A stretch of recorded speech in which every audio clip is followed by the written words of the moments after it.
안녕하십니까. 요즘에 돈 버는 부동산 시간입니다. 날씨가 아침부터 비가 추적 오고 있습니다. 팬데믹이라는 단어 들어보셨나요? 뭐 전 세계적으로 그 전염병이 감염되는 그런 아주 위험한 상태를 이제 그리스어에서 유래된 팬데믹이라는 말을 쓰고 있는데요. 국가 전체가 마비됐다고 해도 과언이 아닐 만큼 뭐 국회의원들이 그 코로나 검사를 했는데 다행히 음성 판정이 나서 국회 방역한이라고 안 되고, 법원 행정처에서도 모든 재판을 연기하라고 또 마비가 됐고, 모든 정부 산하 기관 또는 뭐 군 경찰도 다 마찬가지고요. 확진자가 나왔다면 뭐 전부 폐쇄가 되는 이런 시국입니다. 정말 뭐 공포스럽습니다. 공포스럽고, 하여튼 뭐 면역력이 있어야 일단 버틸 것 같으니까 손 잘 씻고 마스크 쓰고 다니시고 건강하시기 바라겠습니다. 뭐 오늘은 신종 코로나가 빠질 수가 없죠. 부동산에 관련돼서도 뭐 이쪽 공황 상태처럼 막 이렇게 무섭게 다가오는 신종 코로나 사태가 집값에 미치는 영향이라는 주제를 가지고 이야기 나눠보도록 하겠습니다. 오늘도 저에게 좋은 지식과 정보를 주실 분은 주식회사 도시학원관 곽창석 대표님 나오셨습니다. 안녕하십니까? 네, 안녕하십니까. 계속 상담하실 때 어떠세요? 아유, 불안하지 않으세요? 좀? 뭐 상담 취소도 많고요. 네, 예. 강의는 지금 뭐 2월 들어서는 안 하고 있어요. 그러다 보니까 더 질문이 많아지는 것 같아요. 그렇죠.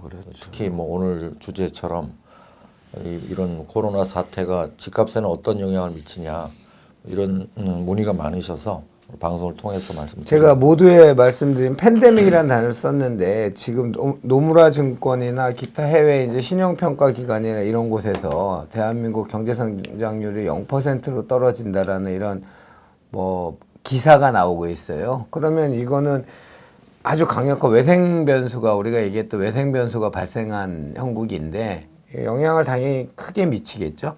지금 한참 이제 그 코로나 사태가 어떤 방향으로 갈지 네, 예. 분수령에 서 있는 것 같아요. 네. 확진 환자가 좀 늘어나고 있고 또 지역 사회로 지금 그 감염이 늘어나는 그런 상황이라서 여기에서 어느 단계까지 진행될지는 우리가 전문가가 아니니까 그렇죠. 이제 확실히 알 수는 없지만은 뭐 제가 싫어하는 표현이지만은 경우에 따라서 예측을 할 수뿐이 없는 것 같아요. 뭐 그러니까 말하자면 이제 이 정도 수준에서 안정될 경우에 또 이제 조금 더 확산되지만은 수개월 내에 종식될 경우, 또 그 이후에 뭐 굉장히 이게 더 큰 데미지로 경제를 거의 말살시킬 정도까지 가는 경우, 이런 경우를 나누어서 생각해야 될 것 같아요. 현재로서 추세는 지금까지의 기간만으로도 이미 부정적인 영향은 충분히 끼치고 있잖아요. 그렇죠. 뭐 지금 안 그래도 나쁜 내수 경기에다가 더 찬물을 끼얹었죠. 뭐 자영업 하시는 분들은 안 그래도 IMF 때보다도 더 어렵다고 했는데 지금은 뭐 전방위적으로 모든 업종이 다 올스톱인 상태죠. 그래서 우리가 이제 주로 다루는 분야는 이제 뭐 부동산, 특히 집값에 관련된 분야니까 과거에 그 메르스 사태나 사스 사태 때를 한번 봤어요. 예. 보니까 사스 때는 뭐 2003년도 집값이 좀 뛰고 있을 때였고 메르스 사태 때는 15년도니까 이제 상당한 침체기를 딛고 집값이 꿈틀을 때였어요. 근데 어쨌든 통계 수치로 보니까 메르스 기간이 이제 5월 말에서 한 11월 달까지 지속이 됐는데, 그렇게 오래 했었나요, 메르스도요? 그러니까 이제 완전히 종식될 때까지. 공식 종료선언 나올 때까지. 그 기간 중에 집값은 뭐 소폭 반등했더라고요. 아, 그렇습니까? 예. 이제 전국 기준으로 보면은 뭐 예년에 비해서 조금 더 오른 거로 나타나고, 이제 특히 그 기간을 좁혀 보면은 메르스가 5월 말에 첫 확진 환자가 나오고, 그다음에 이제 7월 초 정도에 확진자가 186명까지 늘고, 그 이후에는 몇 개월 동안은 그대로 유지되더라고요. 네. 보니까 말하자면 이제 5월 말에서 7월 초 사이가 굉장히 그 공포스러운 기간이었는데 그 기간 중에 집값 변동률을 보니까 뭐 전국적으로도 6월 평균에 비해서 몇 배 높고요. 서울 평균으로도 예년 평균보다 한 10배 정도 높게 나오더라고요. 집값 상승률이요? 예. 어. 그러니까 이제 서울 경우는 서울 아파트값 상승률이 6월 평균이 0.03% 정도인데 이제 당시에 0.49% 정도 오른 걸로 나타나요. 그러니까 이제 메르스 여파가 별로 없었다는 거죠. 그렇죠. 반면에 2015년 6월에 주가 변동률을 보니까 예, 예. 그때는 한 2% 정도 빠졌더라고요. 아, 주가 변동률은. 예, 주가는 민감하게 반응하는데 예. 집값은 그렇게까지 민감하게 반응을 안 했다는 게 나와 있고요. 예, 예. 그런데 거래량은 많이 줄었더라고요. 그래서 이 집값이 좀 둔감하게 변동되는 편이고 다만 이렇게 공포스러운 상황에서는 살 사람도 사지 않지만 팔 사람도 물건도 안 내놓는 거고요. 거래가 동결된다고 봐야 되는 거죠. 예. 그런데 이제 이런 상황이 조금 더 길어져서 내수에 심각한 타격을 주기 시작하고 이렇게 되면은 또 정부에서는 가만히 있을 수가 없죠.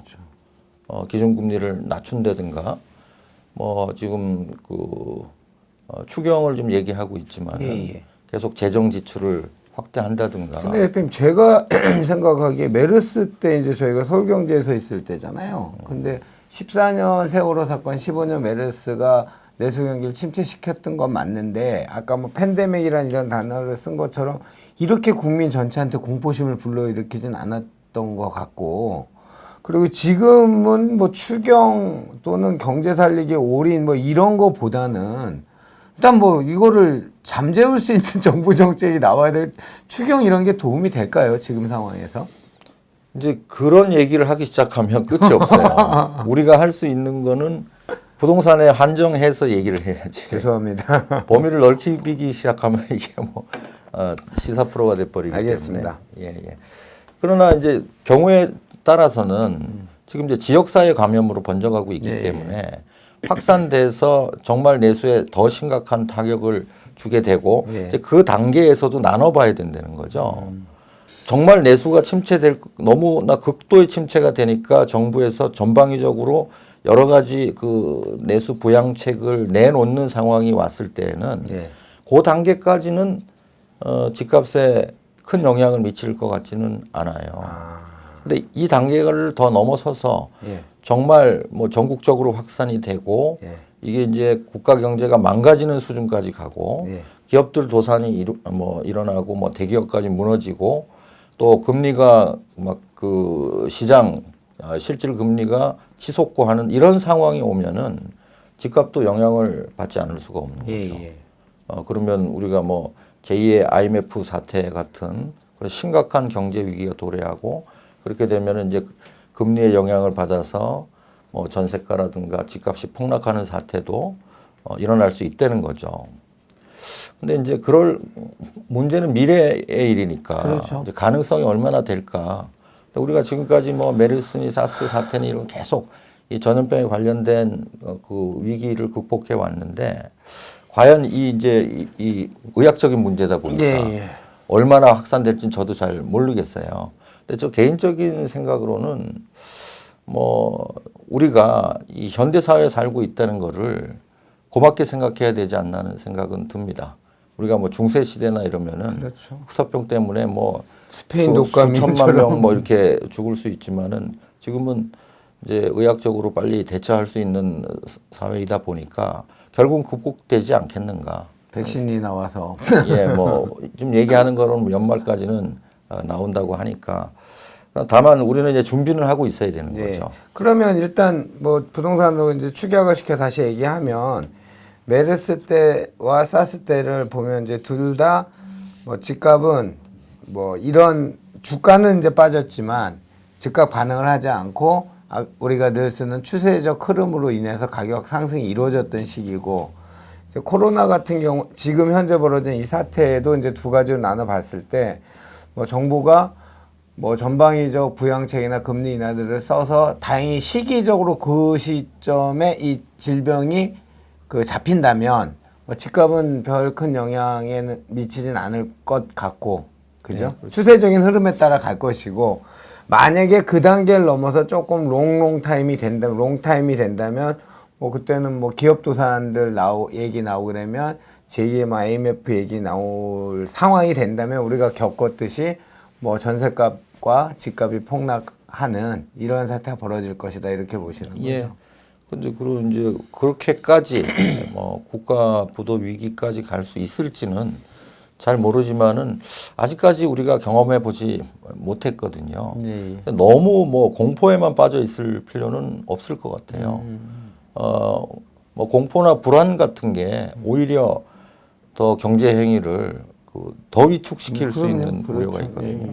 지켜봐야 되고, 우리가 지금은 이제 감염 확산을 막아야 되고 뭐 대비를 해야 되고 열심히 뭐 개인 위생 철저히 하면서 기다려 볼 수밖에 없는 문제죠. 다만 이제 이 코로나 사태를 통해서 정부가 부양책을 쓴다면 이게 그런 면도 있을 수 있어. 썼는데 뭐 조기에 종식된다 이런 일이 벌어지면은 그 부양책의 여파 때문에 집값이 더 또 자극받을 우려도 있다는 점이죠. 그렇겠네요. 예. 2월 20일 그 대책을 내놓고 또 뭐 저도 글을 썼고 두성규 박사님도 글을 쓴 거를 보면 거의 맥락이 같은 게 뭐 계속 풍선 효과만 잡으려고 뒷북치기를 저희 두더지였기도 했었잖아요. 그런 보물찾기를 자꾸 뒤쫓아가면서 잡으려고 하는데, 이제 너무 경기가 죽었다 해서 부양책을 전방위적으로 내놨는데 만약에 조기 조금 더 빨리 잡히면, 다행히 정말 그랬으면 좋겠는데 잡힌다면 그 영향으로 해서 집값에 군불대는 것처럼 우리 14년도 그 4.1 대책처럼 내성이 극도로 위축됐을 때 폈던 부양책들이 살아있는 것처럼 그런 영향이 나타날 수도 있겠네요. 예, 뭐 그런 생각도 하고요. 집값에 대응하는 정부의 대응책이라든가 또 이번 코로나 사태 대응하는 정부의 대응책들이 뭐 좀 공통점이 있지 않나 하는 생각도 들어요. 사실 집값도 어떤 면에서는 뭐 그 정부에서 집값을 오르는 걸 조정한 측면이 많거든요. 이렇게 말하자면 막 그 세금을 세게 때려서 집을 못 팔게 만들어 놓고, 그래서 이제 오르는 판을 만들어 놓고 오르니까 뭐 이렇게 뭐 투기꾼이라든가 뭐 요즘에는 뭐 스타 강사를 뭐 잡는 데 이런 식으로 하잖아요. 저 한 번만 할게요. 너무 화가 나는 게 중국에서 발병한 코로나 때문에 뭐 중간 과정 다 빼고 시사되니까 중국에서 한국인을 입국 금지시킨다는 이런 걸 보고, 또는 경제적 우리가 생각하는 후진국이라는 나라들이 한국인들을 그 입국을 금지시킨다는 얘기를 보고 너무 화가 났었어요. 원래 저 그런 거 화 잘 내잖아요. 어저께 대표님도 아시는 이제 후배를 만났어요. 그 종합건설하는 후배인데, 이게 실생활에 우리가 뭐 영화관 3차 서비스하는 뭐 문제가 아니고 종건의 현장에서 구청에서 이제 매일 전화가 온대요. 손세정제 있느냐 뭐 이런 얘기 전화 계속 오는데, 만약에 그분들 중에 하나면 그 현장에 몇 개가 문을 닫아버리면 그냥 도산하는 거죠. 뭐 이게 지금 우리 경제 전반의 모든 분야에 지금 너무도 심각한 지금 상황인데, 하여튼 뭐 특정 교를 얘기하면 안 되지만 그분들도 혹시 이 영상을 보시면 뭐 빨리 자가격리하시고 치료 받으시면 되죠. 그게 뭐 이렇게 은밀하고 전염을 시켜야 되는 행위가 아니라면 왜 그렇게 하시는지 전 잘 국민 한 사람은 잘 이해가 안 됩니다. 하여튼 앞에 것까지는 정리해 드렸고요. 코로나와 집값 대응하는 정부의 공통점, 판을 키워놓고 규제를 한다, 뭐 요렇게 마무리해야 될 것 같습니다. 곽 대표님도 건강 유의하시고요. 늘 뭐 저희는 가끔 소주로 소독한다 이렇게 우스갯소리를 하는데 빨리 건강 잘 유의하셔갖고 꽃피는 봄 때는 이 더 활기차게 부동산 예측도 하고 인사이트를 발휘해 주시고 그런 시기가 왔으면 좋겠습니다. 예, 빨리 종식이 됐으면 좋겠습니다. 시청자 여러분도 건강하시고요. 요즘은 더더욱 제가 말씀드립니다. 건강 유의하시고 꼭 마스크 쓰고 다니시고 세정제로 잘 닦으시고 일단 기본적으로 할 수 있는 거 지키자고요. 그거 잘 드시고 푹 쉬시고 면역력 키우시고 다음 시간에 또 뵙도록 하겠습니다.